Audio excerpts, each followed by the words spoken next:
नमस्कार। आपण माने समस्ते जानिथिबे काली होउची होली किंतु आजी होउची होलिका दहन। आपण माने जानिछंती कि आमे होलिका दहन काहेकि पालन करूछे? आसंतु सुनिबा। होलिका बोली गोटे राक्षसी थिला। से थिला हिरण्यकश्यपुर निज भौणी।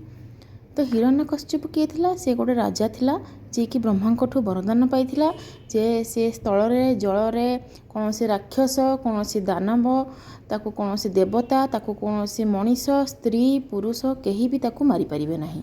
सेथिपाई कि से निजको भगवान बोली भाबुथिला आउ से समस्त को कहूथिला मु होउची भगवान मु होउची सर्वशक्तिमान आउ समस्ते मते ही पूजा करो केही भगवान को पूजा करि परिबे नाही ए धरा पृष्ठ रे आ मु ही होउची धरा पृष्ठर मालिक आ मते ही समस्ते पूजा करो। तांकर 6टी पुत्र थिले आ आपण तांकर जने पुत्र को बहुत भल भाव जानिथिबे आउ से जनक होउछंती प्रहलाद। प्रहलाद किए थिले? से थिले भगवान विष्णुंकर बहुत बड़ भक्त।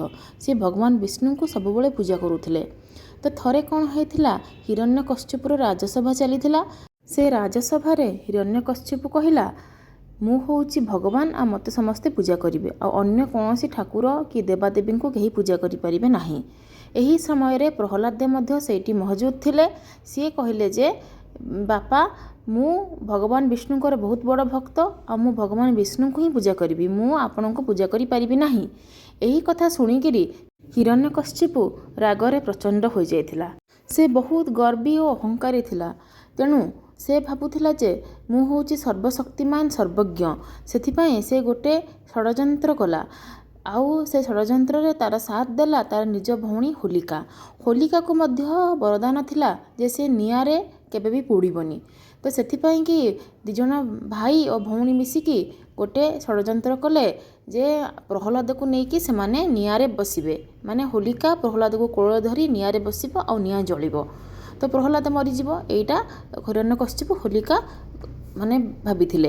तापरे ता परदिन हिरण्यकश्यप कौन कला गोटे बहुत गुड़ाए काठ एकत्रित करी सेथिरे निया लगेई देला आ होलिका प्रहलाद को धरी निज कोଳରେ बसिला निया भितरे। तो सही समय प्रहलाद बहुत डरी जाइथिला किंतु से बेसी किछि न डरी से भगवान विष्णु को आराधना करिबार लागिला। आउ किछि समय पर चित्कार आसिला विराट जोर चित्कार आसिला। चित्कार शुणी राजा हिरण्यकश्यप भाविला बोधे प्रहलाद मरीगला किंतु आउ किछि समय पर से जानिबा को पाला ए चित्कार तो प्रहलादर नुह ए होउची मो भौणी होलिकार।